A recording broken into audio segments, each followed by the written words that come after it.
প্রীতি football ম্যাচে প্রধান অতিথি হিসেবে উপস্থিত আছেন বাঁশখালী পৌরসভার সাবেক সফল মেয়র আলহাজ কামরুল ইসলাম হুসেনি।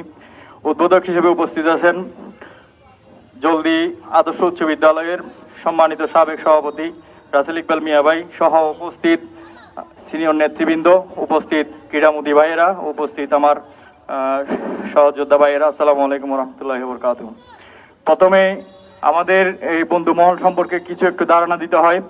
আজ থেকে 5 বছর আগে আমরা বন্ধুরা সবাই একসাথে বসে সিদ্ধান্ত নিই যে আমাদের বন্ধনকে অটুট রাখার জন্য আমাদের ক্রীড়ার আয়োজন প্রয়োজন, এবং ক্রীড়া মনস্তাত্ত্বিক এবং শারীরিকভাবে যেহেতু আমাদেরকে শান্তি দেয়, সেই প্রশান্তির খোঁজে আমরা সব বন্ধু এক হয়ে প্রতি বছর ঈদ উল ফিতর এবং ঈদ উল আজহার পরের দিন এই খেলার আয়োজন করে থাকি, এবং এই খেলার মাধ্যমে আমরা আমাদের বন্ধনকে সুদৃঢ় রাখার প্রয়াস খুঁজে পাই।